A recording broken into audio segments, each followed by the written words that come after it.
الحمد لله رب العالمين حمدا كثيرا مباركا فيه. أشهد أن لا إله إلا الله وحده لا شريك له، وأشهد أن محمدا عبده ورسوله صلى الله عليه وسلم وعلى آله وصحبه. أما بعد، أيها الإخوة رحمني ورحمكم الله.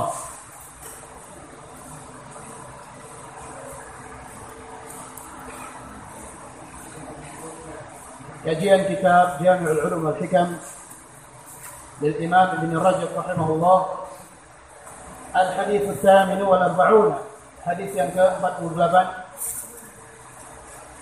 Qala al-muallif rahimahullah, an Abdullah bin Amr radhiyallahu anhu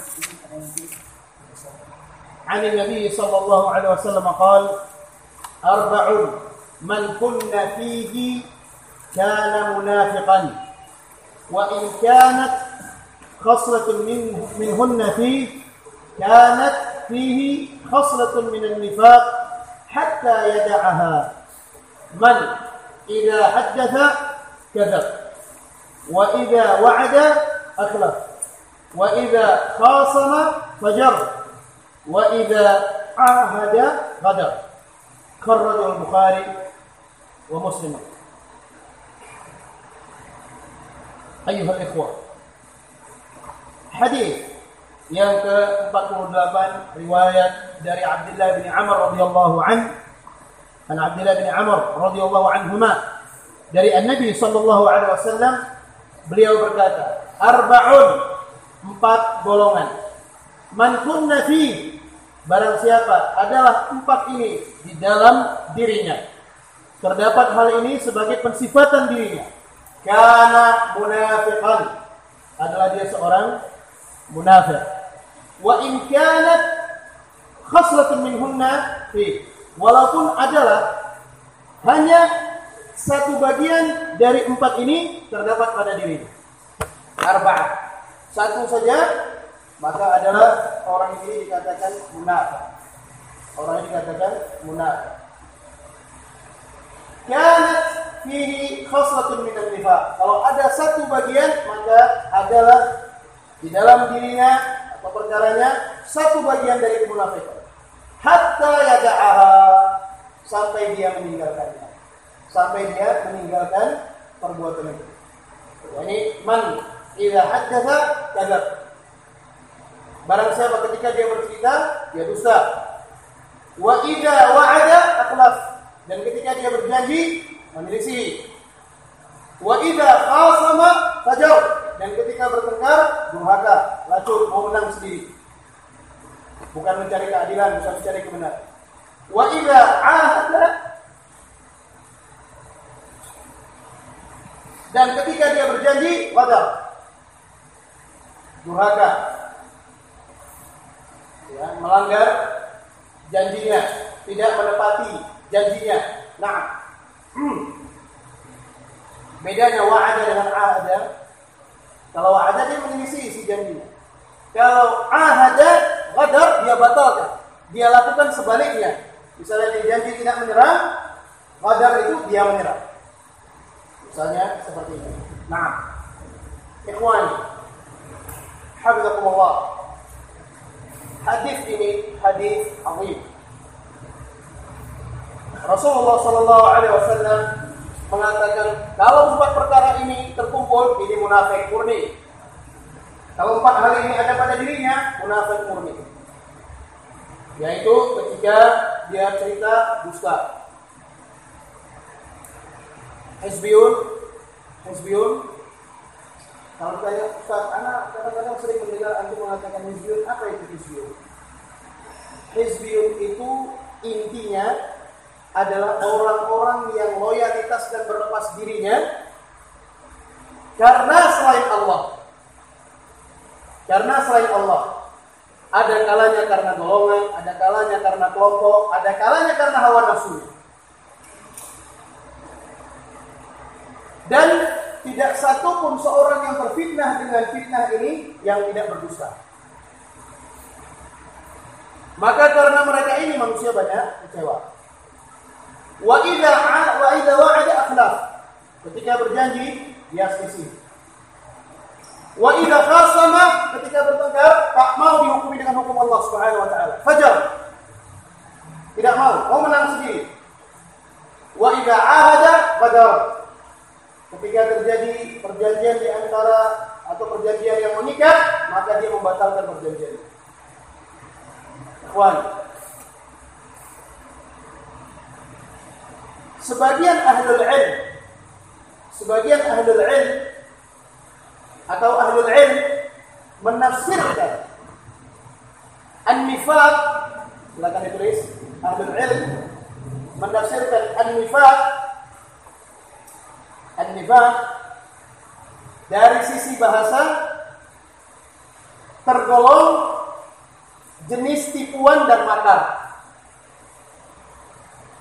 An-nifaq ditafsirkan oleh ahlul ilm dari sisi bahasa tergolong jenis tipuan dan makar.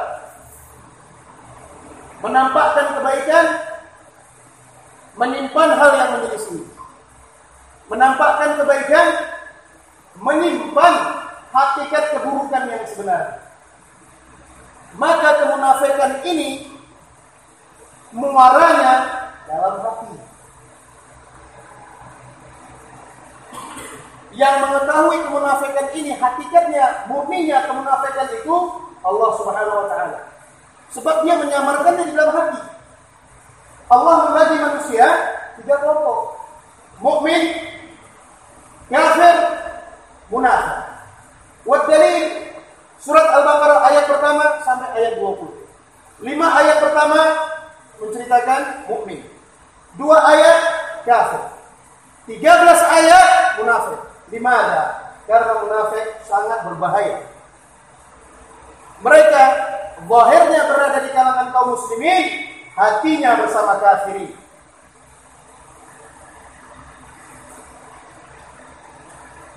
Zahirnya bersama kaum muslimin, hatinya bersama kafirin.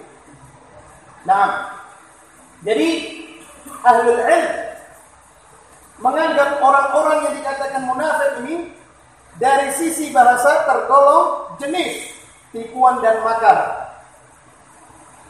Sedangkan di dalam syariat, pengertian syariat, kemunafikan ini terbagi 2. Ada nifaqul akbar, nifaq yang besar, wa nifaqul asghar. Ada nifaqul akbar, ada nifaqul asghar. Baik, bedanya nifaqul akbar dia menampakkan beriman kepada Allah dan semua rukun iman menampakkan, tetapi dia menyimpan perkara-perkara yang membatalkan keimanannya itu di dalam hati. Ini seperti perbuatan Abdullah ibnu Ubay ibnu Salul dan para pengikut. Itulah orang-orang munafik di zaman Rasulullah SAW. Setelah perang Uhud, makin jelas kemunafikan itu. Karena orang munafik itu senang kalau kaum muslimin tertimpa bencana. Ini nifaq al-akbar. Nifaqul akbar. Menampakkan dia salat, dia juga zakat, dia juga puasa, dia juga haji, tapi hatinya menyelisih itu. Maka iman secara bahasa maknanya apa? Tasdiq, membenarkan dengan apa? Dengan hati lebih dulu.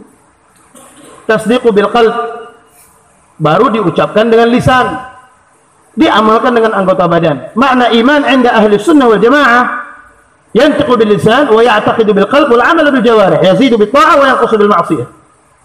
Iman diucapkan dengan lisan, diyakini dengan hati, diamalkan dengan anggota badan. Bertambah karena ketaatan, berkurang sebab maksiat. Hada iman inda ahli sunnah wal jamaah. Fa al munafiq, dia berkata perkataan iman, asyhadu an la ilaha illallah wa asyhadu anna muhammadar rasulullah. Dia pergi salat, dia juga zakat, dia puasa, dia juga pergi haji, umrah, tapi hatinya menyimpan kekufuran. Ini jenis nifaq al-akbar. Bisa dia membatalkan satu dari rukun keimanan atau semuanya. Satu saja ya sudah cukup. Itu munafik, nifaq al-akbar. Naam. Dan kemunafikan inilah yang ada di zaman Rasulullah SAW, ya juga sekarang. Dari zaman Rasulullah SAW sampai sekarang ada. Allah Subhanahu wa taala menurunkan Al-Qur'an mencela mereka ini. Ya. Dan mengabarkan tempat orang-orang munafik ini di mana? Innal munafiqina fid darkil asfali minan nar.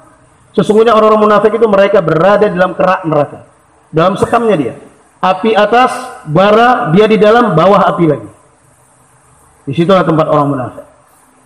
Sesuai dengan kejahatan yang dia buat.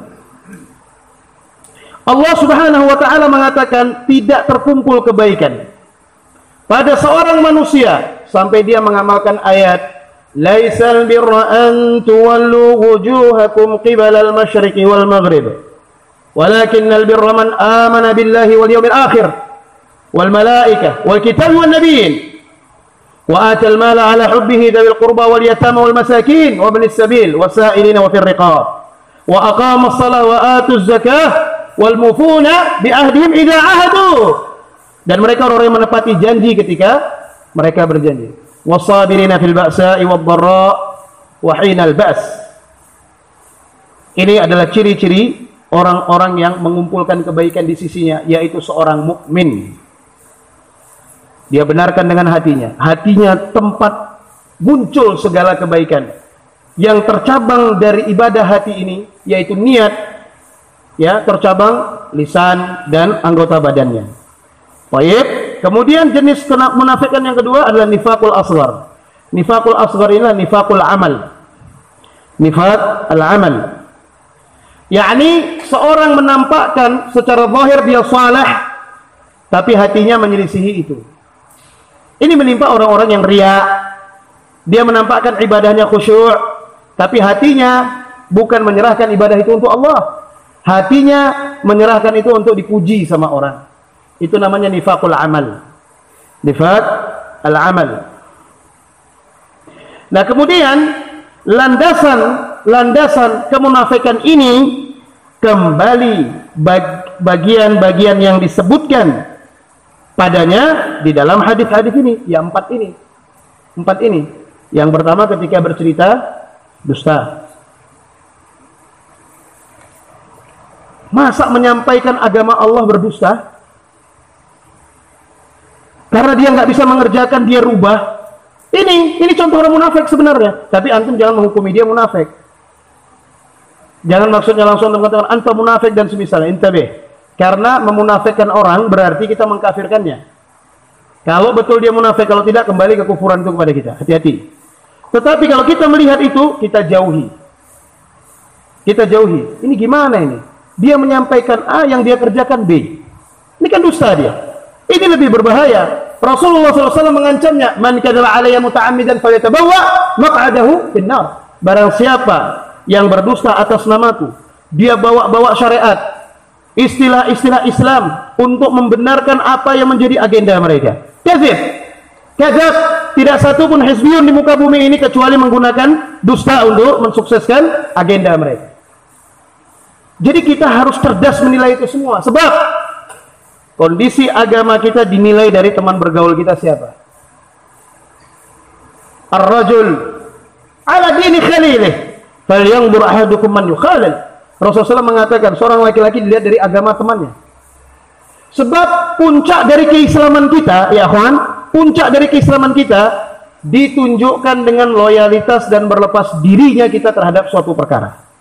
Berloyalitas kepada apa yang Allah Subhanahu wa taala dan yang diterangkan oleh Rasulullah SAW, Allah ridha terhadapnya dan kita harus mengikutinya, kita berpegang teguh dengan itu. Dan berlepas diri dengan semua yang Allah larang. Termasuk perkara hizbiyah ini. Dengan mereka membentuk yayasan, mereka membuat perkara-perkara baru, mereka memecah belah umat.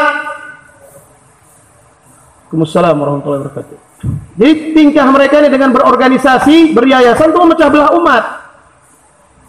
Syariat Islam itu menolak eksklusif, menolak.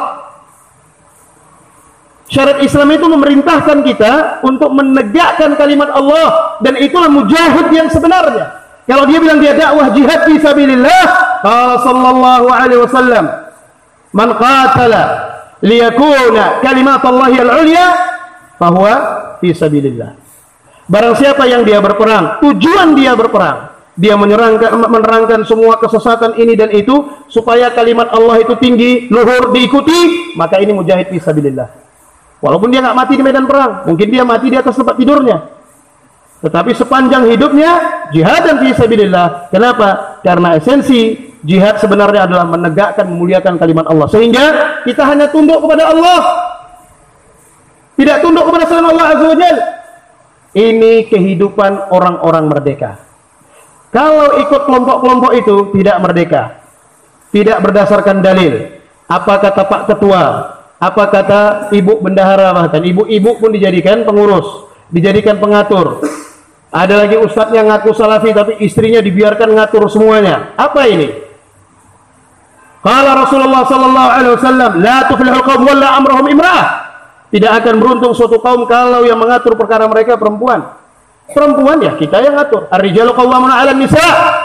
Para lelaki adalah pengatur perkaranya perempuan. Kita yang ngatur, kita nasihati. Dan mereka juga gak sanggup dibebani untuk hal-hal seperti itu. Gak sanggup. Tapi hizbiyun semua boleh, yang penting orang senang. Mana tanggung jawab para laki-laki yang punya istri, punya anak, semua diserahkannya sama orang. Tolonglah Ustaz, tolonglah Ustaz, tolonglah Ustaz. Untuk istri Ustaz bisa jadi juga bahlul. Istri Ustaz bisa jadi juga nggak ngerti apa-apa.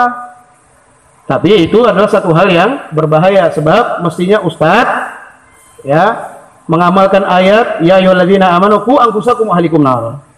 Jadi hizbiyun menghalalkan ini, dusta. Kemudian kalau berjanji, dia menyelisih. Gimana janjinya dengan Allah Subhanahu wa taala? Bagaimana sikap dia dengan Allah Subhanahu wa taala? Allah mengatakan agama ini sempurna. Ikhwani, dengarkan baik-baik keterangan ana ini. Kalau ana salah dalam masalah ini, ya silahkan antum bersikap apa aja sama ana. Ana halalkan itu. Kalau ana salah dalam masalah ini. Antum lihat kondisi para sahabat kalau antum baca sesaat, mereka tidak pernah mengedepankan akal mereka. Seakan-akan manusia melihat mereka ini seperti orang-orang yang tidak mengerti apa-apa. Ngikut saja. Rasulullah SAW bilang, duduklah kalian. Ada yang baru masuk masjid langsung duduk di tempat dia, saat itu berdiri. Padahal kalau dia jalan pelan-pelan dekat dengan kaum baru duduk, tidak salah. Tapi sampai hadhihi darajah, sampai derajat ini ketaatan mereka kepada Rasulullah SAW. Kalau orang sekarang bilang apa? Kalau melihat seperti itu, apa yang dikomentarinya? Apa dibilang mereka orang bodoh? Mutasyaddid? Berani mengatakan itu untuk sahabat? Hah? Itulah yang mereka lakukan. Mereka tidak pernah pandai-pandaian, tidak pernah improvisasi. Mereka tahu bahwa agama ini sudah disempurnakan Allah Subhanahu wa taala. Tidak butuh tambahan, tidak butuh pengurangan. Hizbiyun membatalkan perjanjian mereka. Dia selisihi. Apa yang dia ajarkan, dia selisihi. Wa idza wa'ada akhlaf. Ya, seremonial sajalah. Apalagi sekarang kan manusia kan mulai terbuka pikirannya. Dakwah salafiyah, ngaji.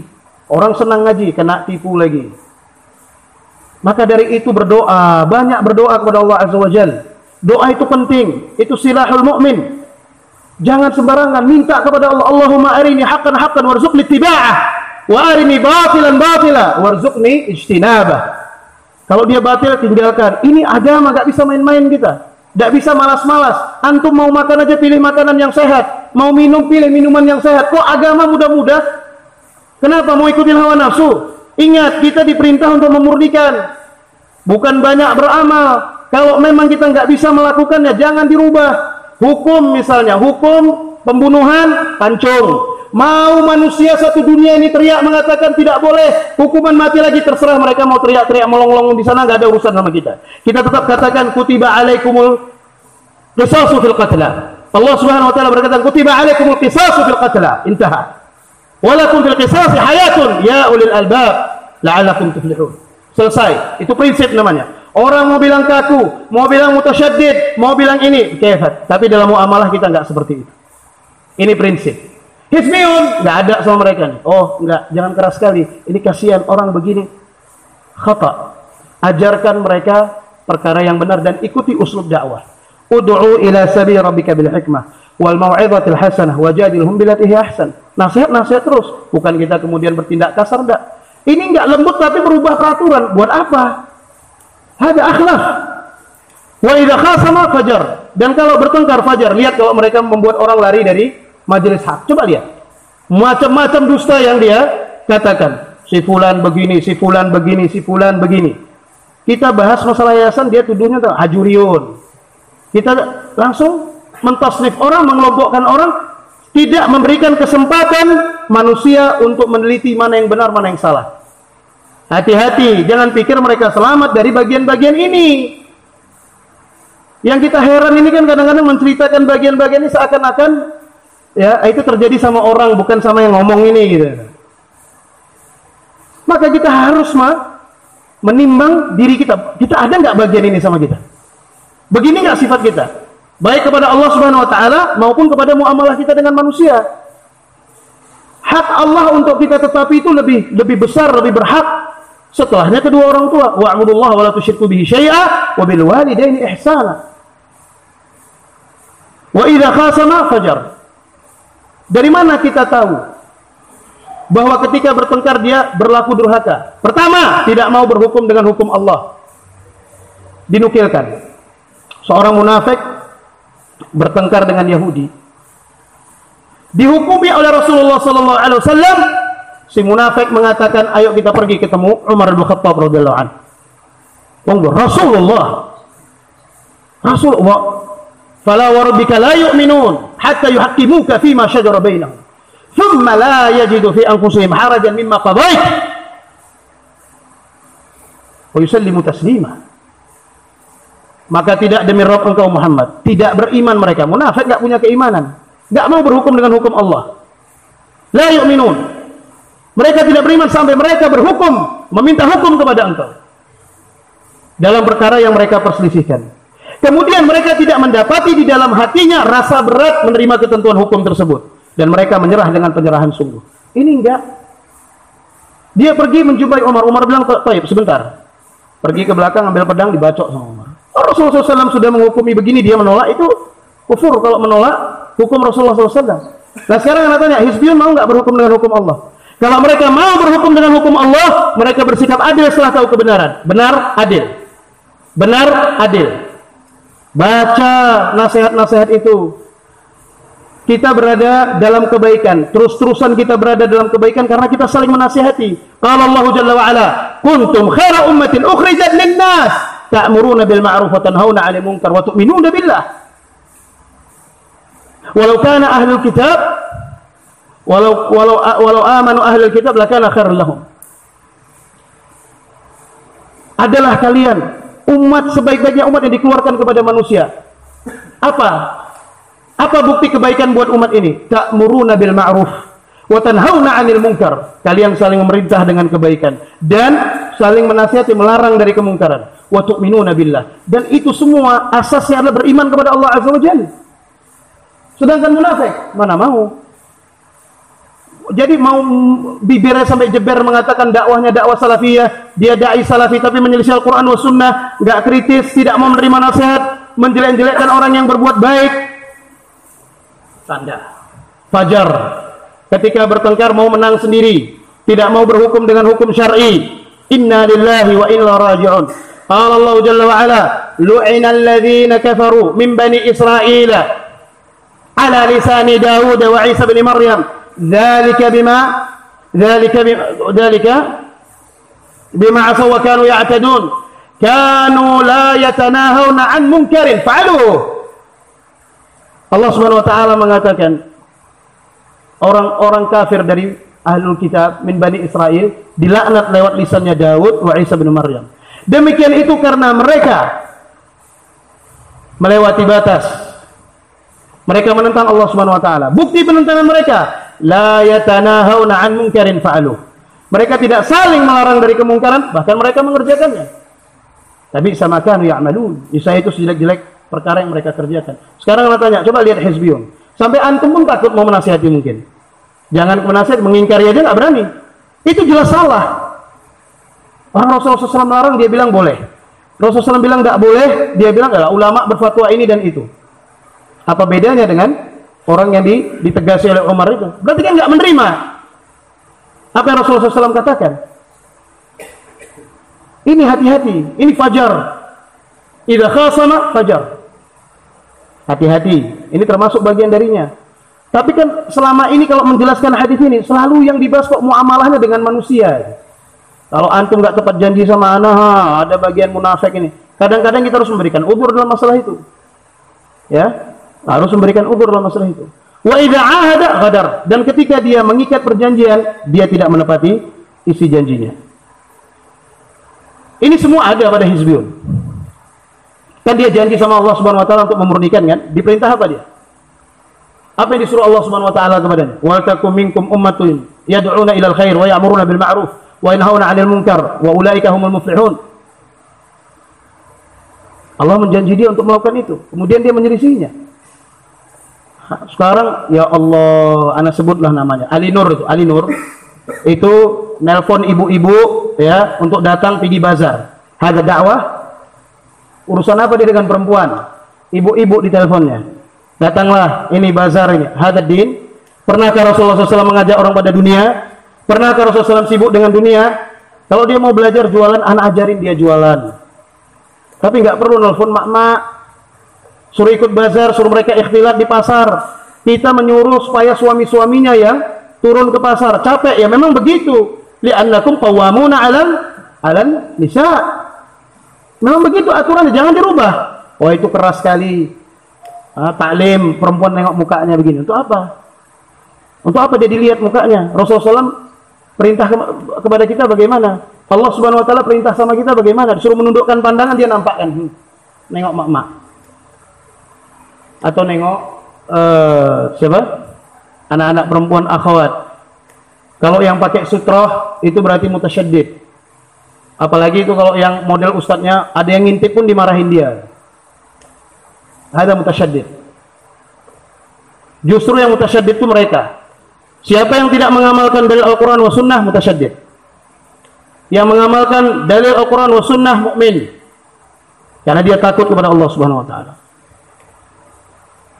Mana bisa kita jadikan timbangan manusia? Kalau kita mencari ridhonya manusia, itulah munafik. Munafik itu pura-pura Islam supaya darahnya selamat, supaya jangan diperangi, supaya hartanya jangan dikuasai. Itu tujuannya. Aduh, masuk Islam aja lah kita, kalau enggak gawat ini. Ini sekarang orang Ansor, Aus dan Khazraj semua sudah menerima Islam. Kalau kita menolak, ya kita diperangi mereka, kalah jumlah kita, habislah kita. Nanti istri-istri kita diboyong, harta kita udah masuk Islam aja, walaupun pura-pura.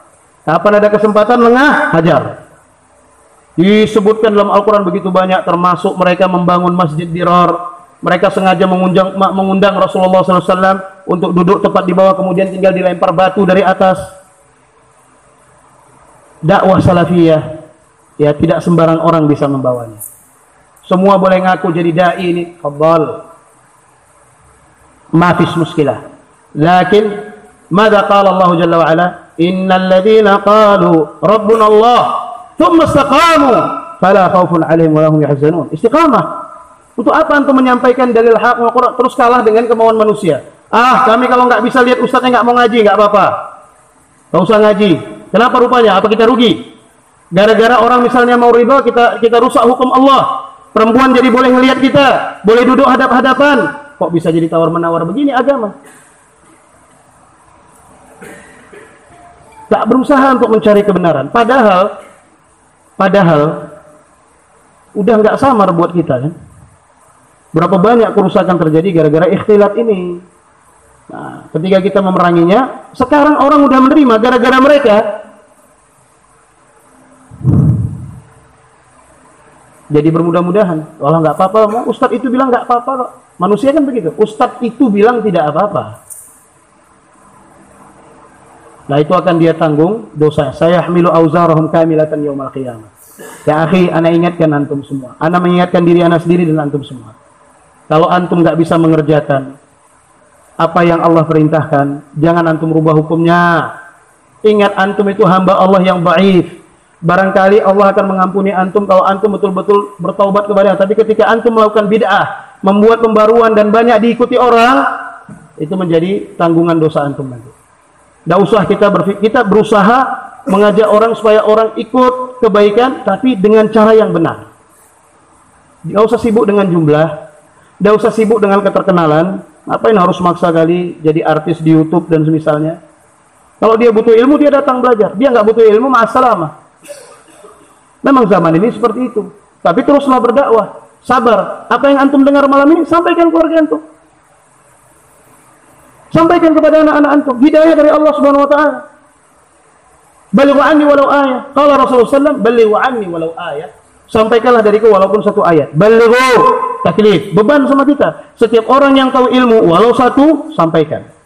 Anni, dariku, kata Rasulullah SAW. Itu berarti kemuliaan. Kemuliaan bahwa kita menyampaikan apa yang disampaikan Rasulullah SAW. Walau ayat, walaupun satu ayat, itu keringanan. Takhfif lana. Keringanan. Berapa ayat yang sudah kita ketahui? Berapa ayat yang kita baca? Tapi kita dibebani hanya satu saja. Sampaikan satu itu. Ini udah satu enggak, dirubah lagi. Atau satu benar yang dirubah 50. Ahlul kitab itu rusak salah satu perbuatan mereka ini. Afatatma'una ayyu'minu lakum wa qad kana fariqun minhum yasma'una kalam Allah thumma yuharrifunahu min ba'di ma aqaluhu wa hum ya'lamun. Mereka rubah setelah mereka tahu, setelah mereka paham. Taurat wal Injil. Nah, sekarang dia mau merubah Al-Qur'an. Yaitu lewat pemahamannya. Sedangkan manusia miskin. Manusia masakin yang enggak ngerti bahasa Arab, tidak melabuhkan sebagai talibul ilm yang hakiki talibul ilm, dengar dia percaya saja. Kadzib, pendusta. Hati-hati, ini juga bisa menimpa para dai. Nah, selama ini hadis ini hanya difahami untuk muamalah antara manusia dengan manusia. La. Jadi disebutkan ada 4 di sini. Yang pertama, kalau dia bercerita dengan cerita ya kepada orang yang akan membenarkan padanya, dia berdosa. Dia tahu ini, dia dipercaya oleh orang itu, dia berdosa. Karena kalau dia cerita yang sebenarnya, orang bubar. Ahlul bid'ah, kalau dia mendahulukan atau mengedepankan bid'ahnya, orang sudah bubar duluan. Jadi dustakan dulu, bilang dulu dakwah ini dakwah salafiyah. Udah orang percaya semua, apa yang dia bilang dibenarkan. Kalau ulama mengatakan ketika taringnya sudah kuat, cengkeramannya sudah kuat, ya sudah. Udah nggak berlaku lagi nasihat sama dia. Dia udah bilang, lihat saja mana yang lebih berhasil di antara kita dalam dakwah. Antum berapa pengikut antum? Yang membenarkan antum berapa orang? Yang ikut sama antum itu orang-orang keras. Orang memang bukan kemurnian yang mereka utamakan. Padahal Allah Subhanahu wa taala mengatakan apa? Wa in tuti' aktsara man fil ardi yudilluka an sabilillah. Dan jika engkau mentaati kebanyakan orang di muka bumi, sesat kalian dari jalannya Allah. Jadi ikuti Al-Qur'an dan Sunnah. Bahkan kalau antum dapati anak keliru, nasihati anak, itu bukti antum mencintai anak. Kalau cuman membenarkan saja padahal tahu salah, salah nasihati. Ya tentunya dengan adab, dengan ihtiram, ya. Semua orang berharap diperlakukan baik. Ya. Tapi kalau ahlul bid'ah, ngapain antum perlakukan baik? Memang dia inginnya merusak kemurnian. Dia menjerumuskan orang. Mereka harus diambil sebagai musuh. Disikapi dengan keras, tegas. Tetapi wala dan barok kita tidak sama seperti mereka. Mereka Islam, tidak kita keluarkan dari keislaman. Tapi yang salah kita nasihati dan kita tegas. Tegas dan kita gigit itu semua dengan gigi geraham. Tidak ada mengendor sedikit pun. Ya, tidak mengendor sedikit pun. Nah, kemudian wa idza wa'ada akhlaf. Ini ada 2 jenis juga di sini. Ya, yang pertama perkara ini kembali ya bagaimana niatnya. Kalau niatnya berjanji untuk tidak menepati, ini adalah sejelek-jeleknya penyelisihan. Dia sengaja berjanji supaya tenang saja, lepas dulu dari keadaan. Ini terkait misalnya dengan muamalah dengan manusia. Pokoknya aman dia, biar orang senang.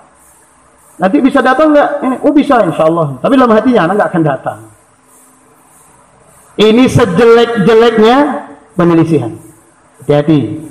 Jadi kita itu nggak usah kaku nggak karuan. Karena kita beribadah pun semampunya. La yukallifullahu nafsan illa wus'aha. Allah tidak membebani pada suatu diri kecuali yang dia mampu. Kalau nggak bisa datang, bilang nggak bisa datang. Ana sering digituin ikhwan. Assalamualaikum akhi, ayo kita minum kopi, duduk rumah. Ya Ustaz. Tapi afwan Ustaz, ana nggak bisa datang. Ana lebih senang dia ngomong begitu daripada dia bilang, ya Ustaz, insya Allah Ustaz, 1 jam lagi ana datang. 3 jam, 4 jam, wala minggu depan baru dia datang. Habis bilang, afwan Ustaz, ana waktu masuk rumah terantuk pintu pingsan, baru sadar sekarang. Ya, khalas, mau kita marah-marah nggak bisa. Lakin la yajuz hakadha. Ini binisbatil akhlak. Akhlak itu nggak bisa dipisahkan dengan keimanan ya akhwan. Lianna Rasul sallallahu alaihi wasallam berkata, akmalukum imanan ahsanukum khuluqan. Paling sempurnanya keimanan kalian adalah yang paling baik akhlaknya. Kalau nggak bisa, bilang nggak bisa. Biasa nah, begitu biasa. Yang paling jelek dia bilang iya tapi untuk cari selamat. Paham kan? Ini ada undang antum untuk datang acara akikah ini. Oh ya Ustaz, insya Allah nanti anda lihat Ustaz ya. Walau dalam hati ada mengatakan, anda nggak akan datang, nggak bisa anda datang. Bagus dia bilang afwan Ustaz, atau afwan ya akhi, anda nggak bisa datang. Karena anda memang di waktu itu sudah ada janji, sudah ada ini. Memang berat, mungkin juga orang akan kecewa, tapi itu jauh lebih baik daripada apa? Atau kalau memang betul-betul nggak bisa, telepon, kasih tahu. Dia udah niat mau datang, tapi memang ada halangan, gimana? Dan itu bukan maunya dia. Maka Allah Subhanahu wa taala mengatakan wala yaqulanna inni fa'ilun dzalika ghada illa ayyasha Allah. Coba nanti lihat lagi ayatnya. Janganlah kalian berkata sungguh bahwa sesungguhnya aku ini fa'ilun dzalika ghada. Sesungguhnya aku adalah orang yang akan mengerjakan ini besok. Walakin min babil khabar. Bukan dia lazimkan dalam hatinya. Min babil khabar. Tidak pakai istitsna, tidak dia katakan insyaallah. Itu kena larangan ayat tersebut. 1. Kemudian yang kedua ya akhwan, idza wa'ada akhlaf, yakni ini kembali dari niatnya bahwa dia ingin untuk menepati janjinya, lalu tampak bagi dia untuk suatu hal yang mungkin lebih dia utamakan, kemudian dia menyelisihi janjinya tanpa udzur. Catat itunya, tanpa udzurnya itu. Lah ini masuk juga di sini. Khalaf. Jadi ada 2 macam. Yang pertama memang dia sudah niat, memang tidak mau datang. Cuman cari apa tadi namanya? Nah, di Indonesia apalagi di Medan banyak jalan selamat. Kan sampai saking ini jalan selamat tuh banyak, jalan selamat, gang selamat. Mungkin dia belok-belok di situlah. Nah, yang ketiga, wa idza khasama fajar. Fujur. Ikhwani. Fujur ini awalnya terkumpul karena banyak berdusta. Rasulullah SAW mengatakan, "Alaika bis-sidq, fa inna as-sidqa yahdikum ilal birr wa innal birra yahdikum ilal jannah." Wajib atas engkau berlaku jujur. Sesungguhnya jujur menunjukkanmu kepada kumpulan kebaikan. Bir itu kumpulan kebaikan. Dan sesungguhnya kumpulan kebaikan itu menunjukkanmu ke surga. Iyyaka wal kadhib, takutlah engkau dan dusta. Fa innal kadhiba yahdika ilal fujur. Dusta itu akan mengantarkan engkau kepada kedurhakaan. Ya. Yaitu dia sengaja keluar dari kebenaran dengan sengaja. Coba. Sengaja dia keluar dari kebenaran dengan sengaja. Apa dia nggak tahu kalau itu salah? Kalau dia nggak tahu itu salah, jangan dia dakwah dulu. Karena orang berdakwah setelah dia tahu. Tahu, beramal, baru dakwah. Kalau nggak tahu, jangan. Jadi yang dipermasalahkan di sini yang fujur dikatakan adalah orang yang sengaja keluar dari kebenaran. Dia tahu dia salah, tapi dia karena pandai ngomong, kayak pengacara-pengacara itu, karena pintar ngomong, bagaimana caranya jadi benar. Sehingga akhirnya yang benar jadi batil. Anda tanya, kalau seperti ini keterangannya, ahli bid'ah masuk nggak di sini? Masuk, sangat masuk, sangat masuk. Ya, yang benar jadi batil, yang batil jadi benar. Ya, apalagi Orang yang bertengkar ini punya kekuasaan. Oh udahlah, makin sewenang-wenang lah dia. Maka kalau antum baca, kalau baca kisah Amirul Mukminin Umar bin Khattab radhiyallahu anhu, abki. Bagaimana tidak, dia punya kekuasaan. Wallahi ya akhwan, sampai ini hari, sampai detik ini, sampai saat ini, kalau ana cerita hadis terbunuhnya Umar bin Khattab radhiyallahu anhu, saat ana mendengar itu dari lisan Syekhi Yahya bin Utsman Al-Mudarris hafizahullah wa ra'ah, ketika beliau menyampaikan hadis itu, bagaimana beliau menangis, bagaimana beliau sesegukan, ana sampai detik ini masih ingat. Wallahi ta'athartu qalbi. Syekhi wa walidi, beliau adalah guru ana, orang tua ana. Beliau bapak ana yang kedua setelah bapak kandung ana. Ketika menyampaikan hadis terbunuhnya Umar, ditusuk oleh Abu Lu'lu'ah, 3 hari kemudian wafat. Padahal pisau sudah dilumuri racun, dan pisaunya itu mata 2, nggak mungkin bisa. Ya kalau sekarang kalau ada luka seperti ini operasi agak bingung dokternya. Gimana cara nutupnya, terlalu banyak lubangnya.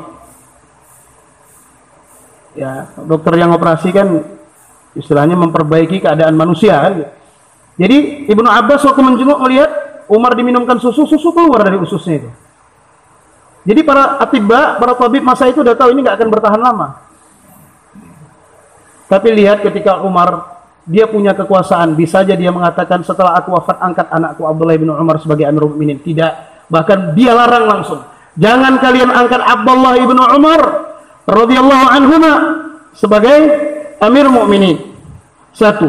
Kemudian Umar perintah kepada anaknya untuk menyampaikan salam kepada Aisyah Ummul Mukminin radhiyallahu anha, dan minta izin, dan jangan engkau katakan salam itu dari Amirul Mukminin.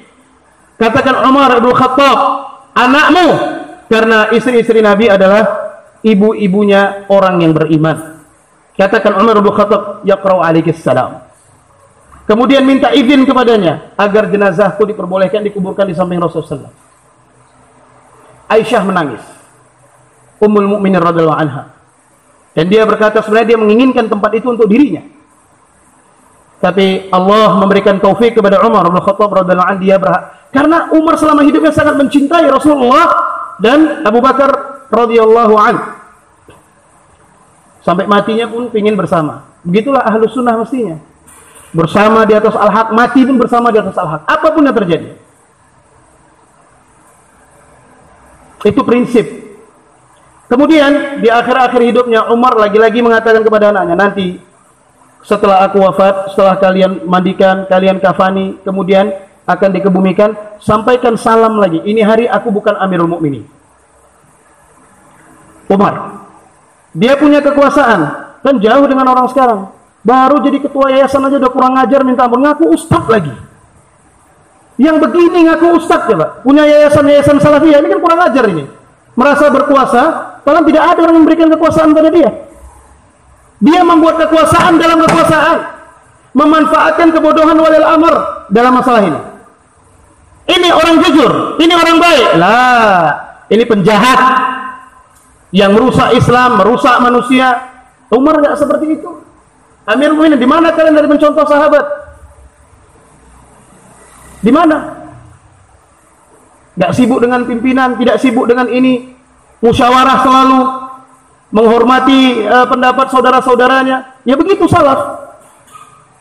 Walau dia mungkin dia berdebat sama saudara-saudara, enggak apa-apa. Itu bagian dari pendidikan ya akhwan. Sahabat itu begitu. Wallah atahadda alaikum, ana tantang antum semua. Buktikan yang ana omongkan ini. Betul enggak seperti itu para sahabat? Atau mereka ikut-ikut saja? Kalau mereka ikut karena kewibawaan Umar, tetapi berapa banyak mengingatkan Umar, hatta perempuan mengingatkan beliau. Ketika Umar berijtihad untuk membatasi mas kawin. La fajar, tidak ada kefujuran. Tidak ada kesemena-menaan. Ini ilmu yang harus merasuk dalam daging kita, masuk ke dalam hati kita. Bukan hanya sampai di lisan, apalagi di atas kertas. Begitu Umar. Kalau nanti Ummul Mukminin radhiyallahu anha menolak Aku dikuburkan di sini, bawa aku ke kuburan kaum muslimin. Kuburkan aku di sana. Tidak ada memaksa sedikit pun. Ana banyak jasa, siapa yang mau mengingkari jasa Umar bin Khattab radhiyallahu anhu? Sampai ini hari diceritakan kebaikan. Talibur Rasul, muridnya Rasulullah SAW. Ini ngaku murid Syekh Fulan, Syekh Fulan, Syekh Fulan. Tapi apa yang dia lakukan itu jauh menyelisihi syariat.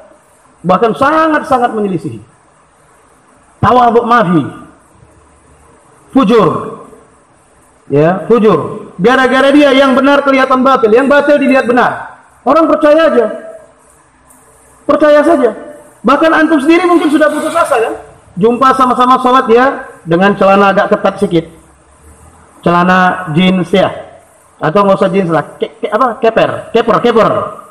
Hah? Pakai gantung sampai setengah betis. Sholat.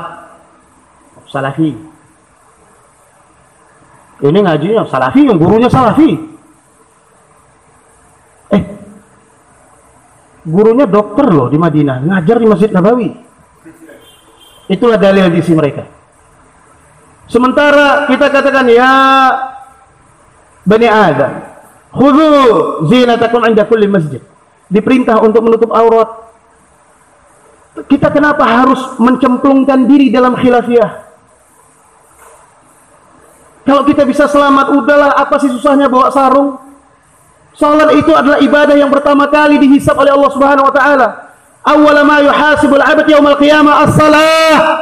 Para Rasulullah SAW sebelum wafat berwasiat, as-salah wa ma malakat aymanukum.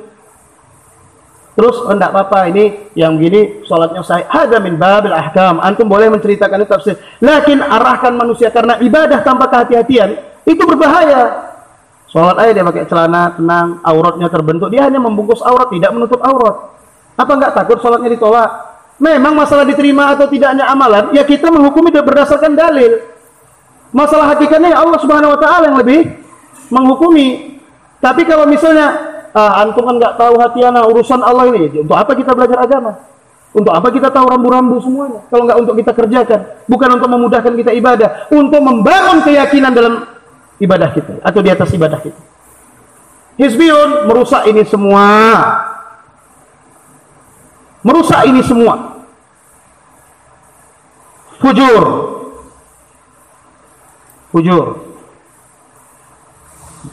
Dia buat orang-orang yang mendengar itu seakan-akan ya menyatakan itu hak. Berapa banyak antum yang benar-benar baik ingin menyampaikan yang baik dibenci malah. Mutasyaddid apa ini? Semua salah, dia aja yang betul. Udah, mungkin dia aja yang masuk surga sendiri, biar sunyi dia dalam surga karena dia cuma sendirian di dalam. Kita enak sini rame-rame. Di sini kan kita ada bazar, kita ada renang-renang bersama. Boleh-boleh saja, tapi bisa nggak bikin sitroh di sungai? Kalau bisa bikin sutroh di sungai, mantap. Itu namanya hati-hati. Boleh, nggak dilarang. Ini enggak. Malah ini ustadznya ya, dokter nyelam di kamera, di foto. Bagus lihat ikan lele berenang daripada dia. Lihat ikan lele, ikan kita tahu kasih pancing, tangkap, makan ikan. Lihat dia apa untungnya kita ngelihat dia jadi dosa, enggak ada nilai ibadahnya. Walah dia dalam kondisi ngajarkan berenang, kalau dia ngajarkan berenang untuk apa pakai video? Ajak orang, ayo kita terjun, begini berenang yang betul. Tapi gara-gara dia orang menjadi melihat yang batil hak. Udah, apalagi sekarang majelis yang paling banyak pengunjungnya dalam majelis YouTube. Nah, satu kali Dr. Tasrif, dia nggak tahu lah urusan sekolah apa diutus apa. Asal di bandara nunggu, agak senang dia lihat yang celana-celana gantung gitu kan. Anak bilang ya, kalau celana gantung hati-hati. Kalau celananya masih gantung hati-hati. Betul Ustaz ya. Begitu anak duduk di sampingnya, hampir semua 5 orang itu semua lihat YouTube. Semua.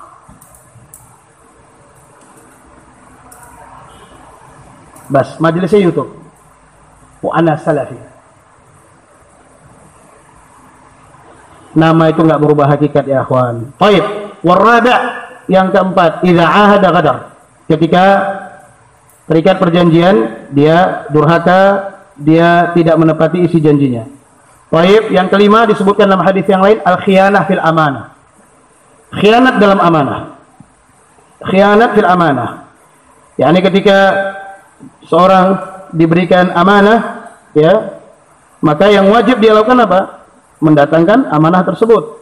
Maka khianah di dalam amanah termasuk bagian kemunafikan.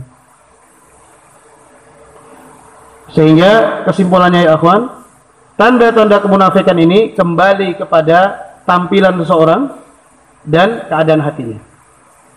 Kalau tidak, hanya saja harus hati-hati ya. Kalau antum melihat tampilannya dia terdapat padanya bagian dari kemunafikan ini, tahan lisan antum dan berhati-hati darinya. Kalau kemunafikan itu adalah bagian yang berakar dalam hatinya, ya sebagaimana yang dihukumi oleh dalil. Naam. Sehingga kemunafikan itu seluruhnya kembali kepada bagaimana penyelisihan baik zahir badan maupun hati. Nah, karena itulah ya ikhwan, para sahabat takut dengan ini. Ibnu Abi Mulaikah mengatakan, aku menemui 30 sahabat semuanya takut dari kemunafikan.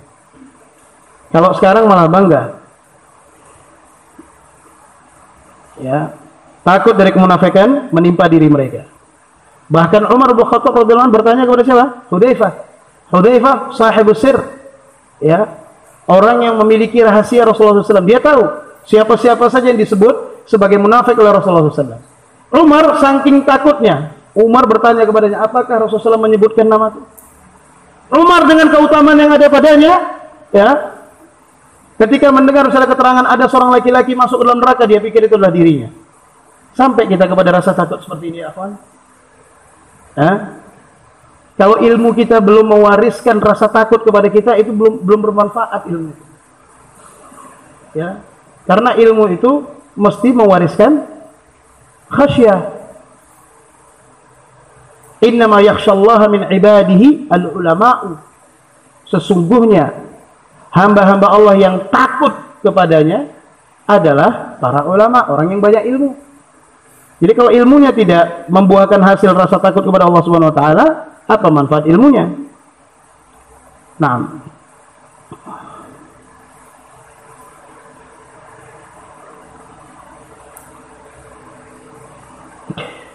Abu Raja Al-Utaridi ya ditanya, hal adrakta man adrakta min ashabi Muhammadin sallallahu alaihi wasallam yakhshawna an-nifaq? Faqala na'am. Inni adraktu minhum bihamdillah sadran hasanan, na'am syadidan, na'am syadidan. Abu Raja Al-Utaridi ditanya, apakah engkau menemui orang yang engkau temui dari para sahabat Muhammad sallallahu alaihi wasallam mereka takut pada kemunafikan? Maka dia menjawab, na'am. Sesungguhnya aku ya menemui dari mereka, segala puji bagi Allah Subhanahu wa taala, hati yang baik. Ya, sangat takut. Ya, sangat takut. Kalau kita santai dari penyakit nifak ini, hati-hati bisa jadi terkena kemunafikan. Ya. Orang kalau ingin mengukur keikhlasannya mudah. Kalau dia tidak pernah takut dengan riya, berarti dia tidak akan pernah bisa ikhlas kepada Allah Subhanahu wa taala. Karena orang-orang pelaku riya itu, dia nggak pernah takut. Orang memang dia beramal tujuannya supaya dipuji orang. Kalau orang yang takut riya, berarti orang yang usaha agar hatinya senantiasa ikhlas. Nah,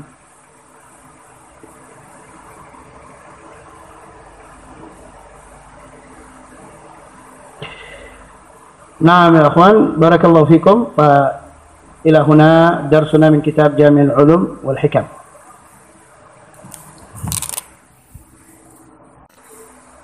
Bismillahirrahmanirrahim. Apakah dai yang berdakwah dengan video lantas bisa langsung dikeluarkan dari Ahlus Sunnah?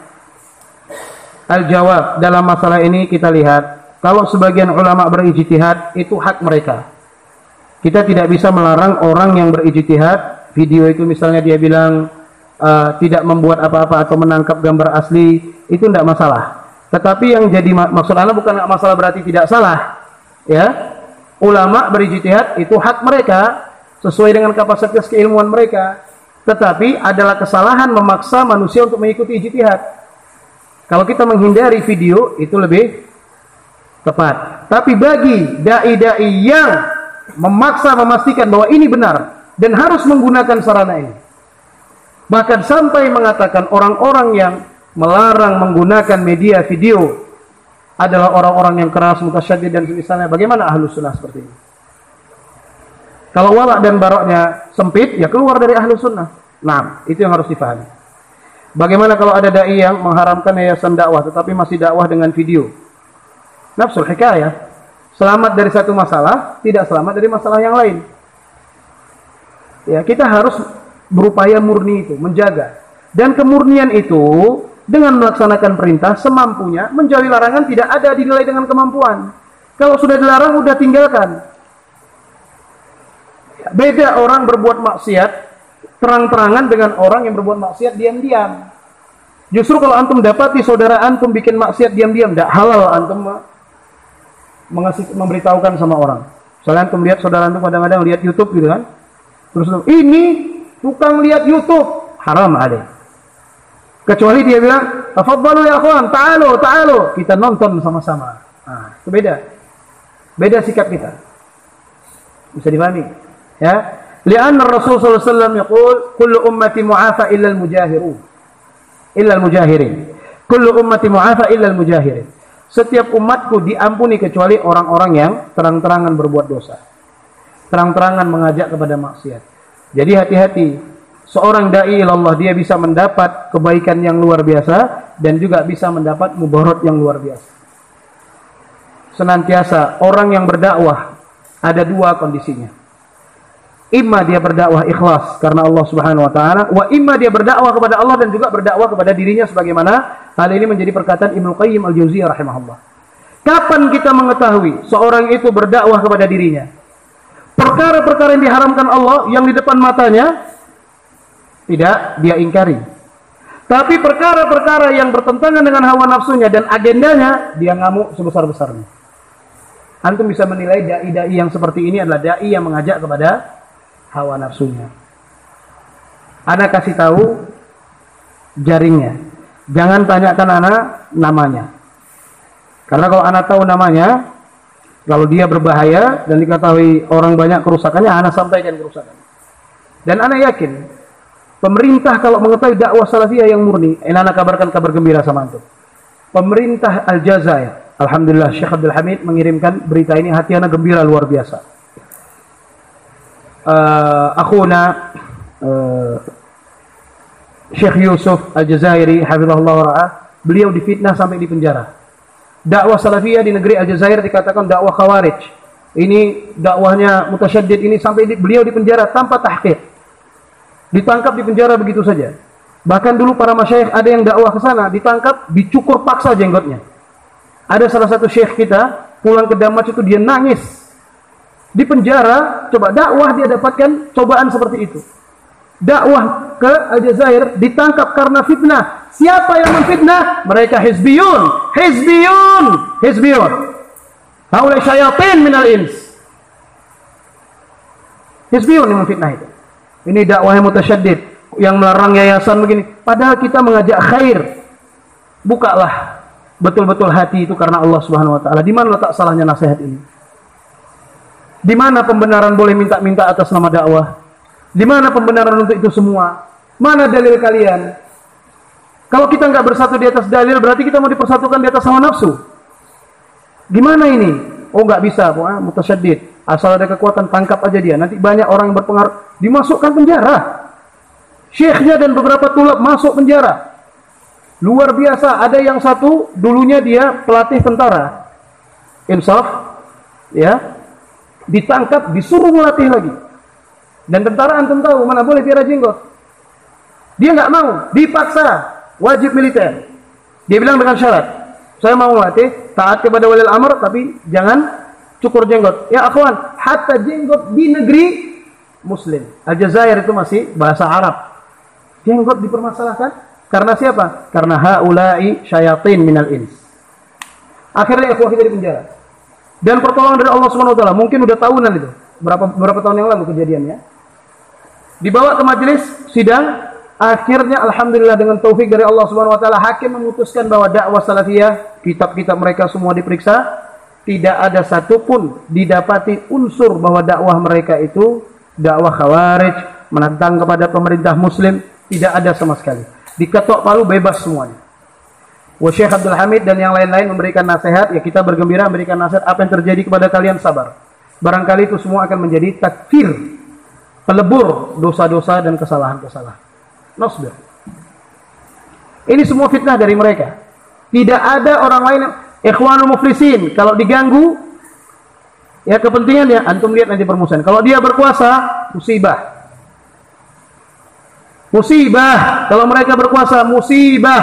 Musibah di baladina. Ahsan. Ahsan, anak katakan. Ahsan. 1000 kali ahsan. Kita dipimpin oleh seseorang yang tidak begitu memahami agama tapi mau menerima nasihat, daripada kita dipimpin hizbi mubtadi' dhal. Rusak semuanya. Islam bagi mereka hanya sebagai wacana, seremonial. Islam itu hanya sebagai pembenar supaya agenda-agenda syaitaniyah yang ada di pikiran dan hati mereka bisa ya menjalar kemana-mana. Kaderisasi, pacaran Islami, bazar Islami, ini Islami, yayasan Islami, acar Islami, Islami. Kulluha tinggal tambah kalimat Islam, hilang haram. Hamas itu la barakah fihim, tidak ada keberkahan di sisi mereka.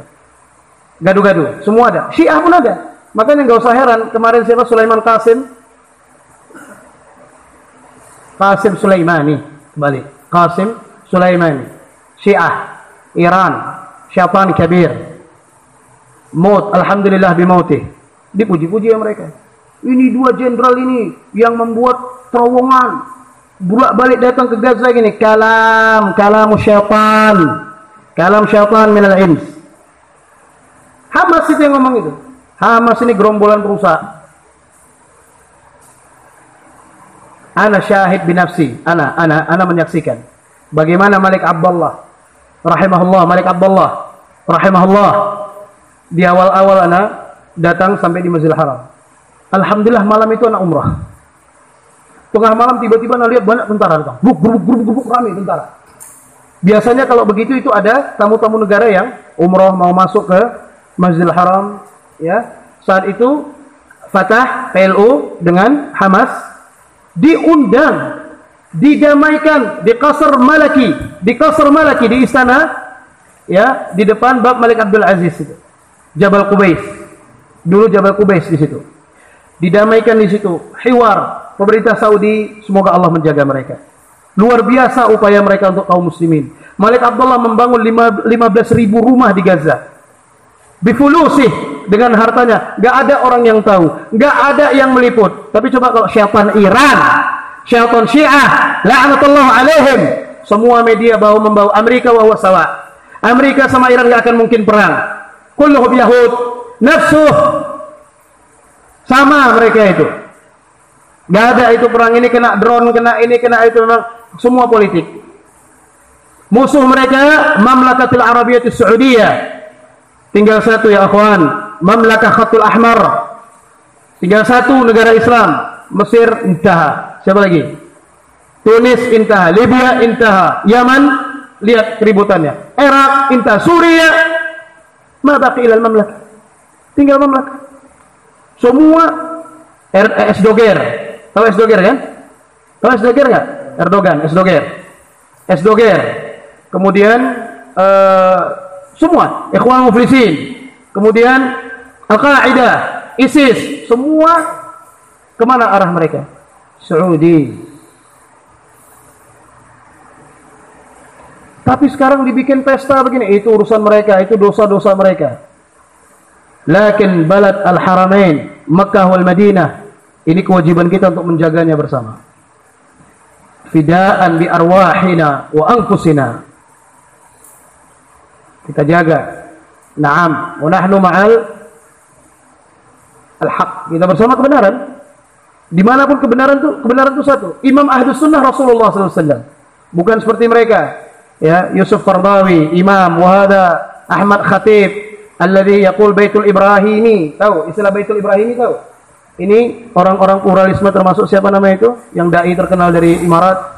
Enggak cocok namanya Wasim Yusuf. Namanya cocoknya Laim Yusuf. Laim Yusuf. Ada syaitan juga. Ini syaitan juga. Dia bilang ya, Baitul Ibrahimi maksudnya rumah untuk pengikut Nabi Ibrahim. Jadi Yahudi, Nasrani, Muslim harus satu tempat. Sama. Wallahu azza wa jalla yaqul fi kitabil karim, "Ma kana Ibrahim Yahudiyan wala Nasraniyan, walakin kana hanifan muslima, wa ma kana minal musyrikin." Dia bilang sama. Muslim, Yahudi, Nasrani sama. Ma fi farq, wahdatul adyan. Hada mudai, hada da'i min junudi syaitan. Dia termasuk bala tentara syaitan. Hakada yang mereka fokus sekarang menyerangnya adalah kaum muslimin. Kaum muslimin hakik. Ini yang sebenarnya.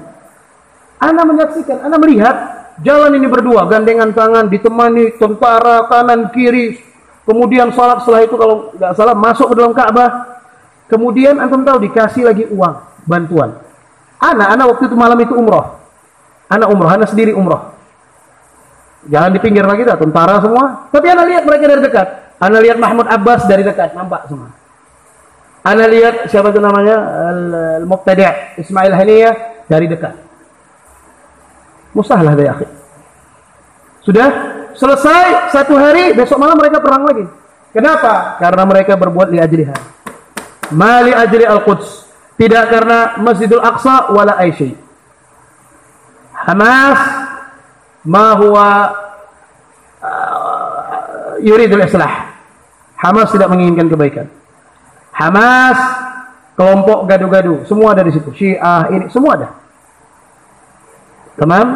Tetapi begitu pun selain yang punya i'tiqad Syiah, selain anda bilang yang punya keyakinan Syiah, kalau mereka diganggu Yahudi, maka kita membela mereka karena mereka muslim. Lianna ahlus sunnah wala dan barak mereka lillah. Muli adillah munazzamat wala aishi. Ahlus sunnah ya, wala dan barak mereka lillah. Bukan karena kelompok ini, kelompok itu. Haulal muslimun kita bela. Begitulah pemerintah Saudi. Dibangunkan rumah. Malik Salman minta kepada Jerman untuk mengembalikan semua pengungsi Suriah. Disiapkan satu tempat, ya, dibangunkan rumah di sana biar mereka semua ditempatkan di situ. Tapi itu tidak pernah diekspos kan? Apalagi negara pengkhianat seperti Qatar. Al Jazeera itu nggak usah dipercaya beritanya. Al Jazeera ada corong kafir. Itu negara sama kota Medan ini 50 kali lebih besar lagi kota Medan ini. Tapi negara-negara tetangganya mereka jual kearaban mereka. Arabnya mereka jual. Syiah ada furush, ada majus, ubadun nar. Mereka itu penyembah api aslinya. Al-Yahud dia wala kepada mereka. Ya bai' urubah. Dia jual kearabannya. Negara-negara Arab yang lain sabar minhu.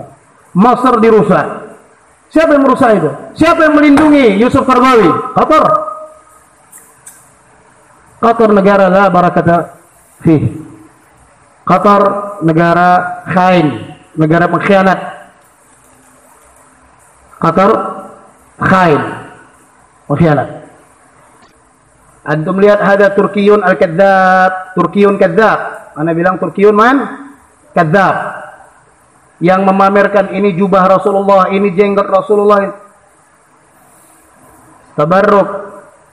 Dibawa kemana? Ke Tapian Daya. Dibikin acara 15.000. Ya, untuk lihat baju Rasulullah SAW, jenggotnya 15.000. Yang bawa sahibut terbus. Tengok model kopinya, terbus itu dalamnya ya ada kobra mungkin. Silap-silap buka banyak yang dipatoknya.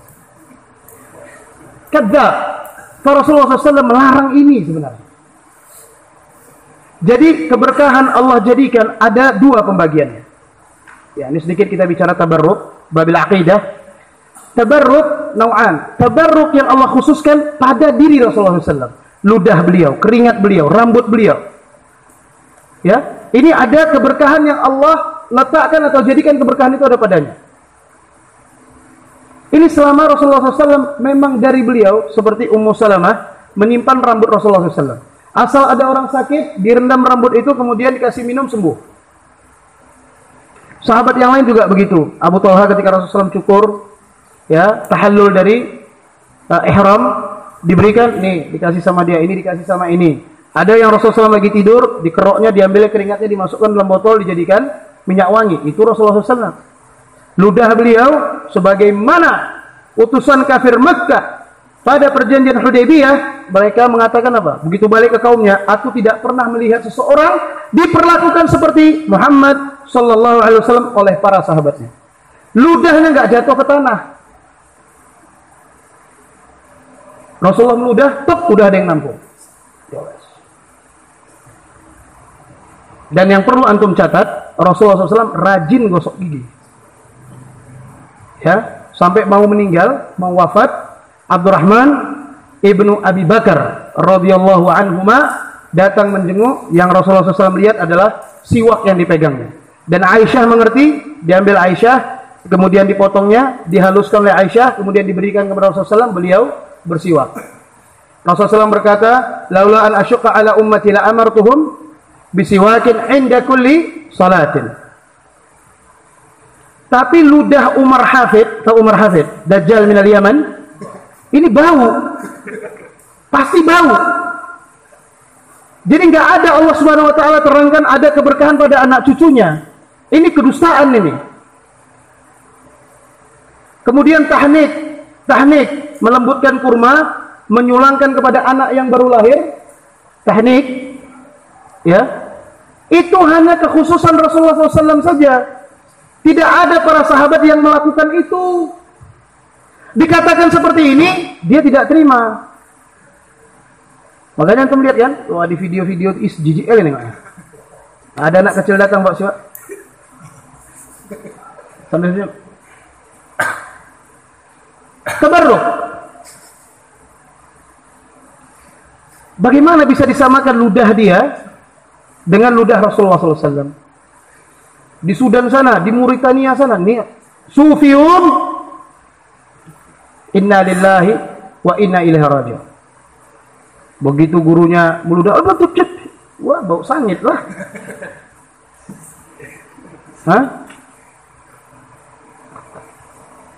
Rasulullah SAW memang Allah menjadikan berkah pada dirinya. Yang kedua, Allah menjadikan berkah pada tempat seperti Masjidil Haram, Masjidil Aqsa, ya, kemudian Masjid Nabawi, dijadikan tempat yang berkah untuk apa? Untuk ibadah, bukan ngusap-ngusap Ka'bahnya atau replika makam Ibrahim atau kalau lihat jamaah haji Indonesia sama Pakistan, pokoknya Asia lah.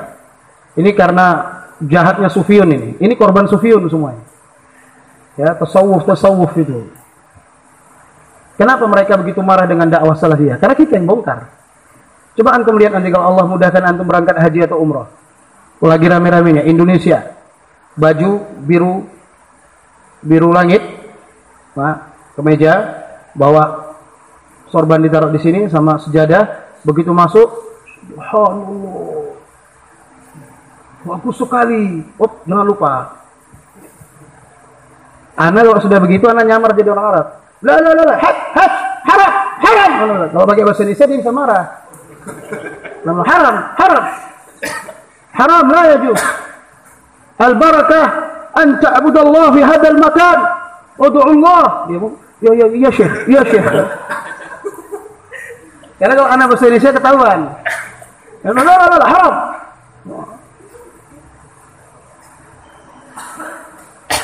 Nanti sambil jalan tawaf itu kan, tangannya terus megang Ka'bah. Ana bilang, kalau Ana lihat, ini agak baik ini. Kan kelihatan wajahnya wajah orang baik, tapi dia nggak tahu. Mas,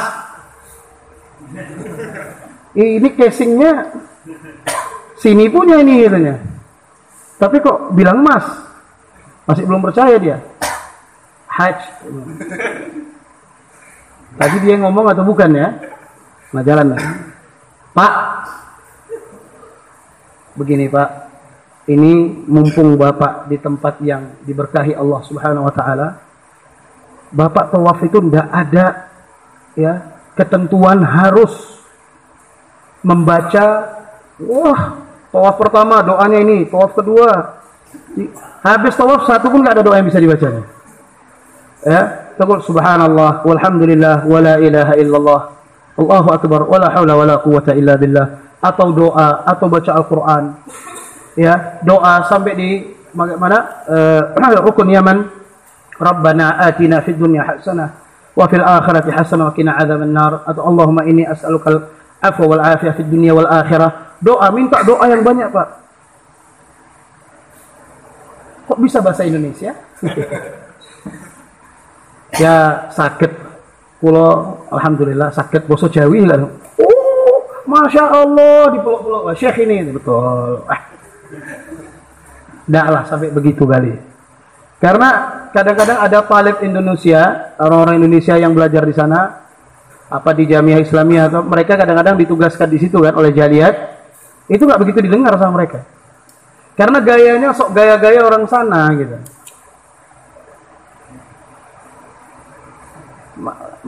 Macam orang-orang yang di sawah nanti.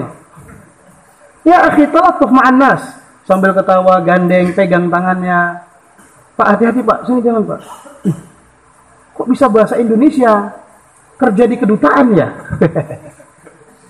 Enggak, saya memang dari Indonesia Pak. Kok nggak beda sama orang-orang di sini? Ya moyang-moyang saya dari sini juga. Terus nggak lama saya jumpa sama teman bahasa Arab. Bahasa Arabnya bisa juga. Iya Pak, karena saya bukan Arab nangdi. Karena kita belajar bahasa Arab. Bapak juga kalau belajar bahasa Arab bisa. Bisa Mas, bisa 3 bulan insya Allah. 3 bulan bisa bahasa Arab. Berapa biayanya? Itulah gara-gara Hizbiyun. Yang pertama ditanya mereka berapa biaya belajar. Siapa yang populerkan ini? Haula. Nah, jadi berkah itu Allah jadikan 2. Pada diri Rasulullah SAW, sepeninggal beliau, tidak ada lagi. Turkiyun, Esdoger, ini bawa ke mana? Papian Daya. Orang Medan, anak sedih melihat ini. Rame-rame datang melihat rambut Rasulullah. Yakin? Ini baju Rasulullah, yakin? Ini topi Rasulullah, yakin? Itu aja pertanyaan. Udah 1400 lebih nih. Cincin aja udah hilang di zaman Utsman. Itu cincin. Yang lain-lain? Lah sahabat kalau mereka bertabarruk memang dibenarkan itu. Kepada siapa? Kepada Rasulullah SAW. Adapun yang lain-lain, Umar Hafid, Ali Jufri, la kulluhum kadzabin. Kulluhum kadzab. Nah, ini kalau dengar begini, pandainya Sufyun itu, itulah Salafiyun Wahabi. Lihat kayak kami lembut. Sini siwak-siwak nih kayak gigi. Nah, nih dibodoh-bodohinya orang. Dia bikin sedemikian rupa. Mana yang lebih jahat? Kita yang memang suaranya keras.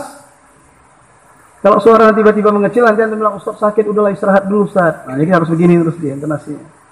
Nah, kemudian di tempat itu untuk ibadah, bukan diusap, bukan apapun, ibadah di dalamnya. Nah, bagi antum yang dimudahkan Allah untuk berangkat, bisa haji, bisa umroh, bersyukurlah kepada Allah Subhanahu wa taala. Karena di sana ada banyak keutamaan. Kalaulah bukan karena banyaknya kesibukan, lebih lama di sana lebih bagus. Karena kita nggak tahu kan umur kita sampai kapan. 100.000 halas salat itu. Belum tawaf, belum qiraatul Quran. Nah.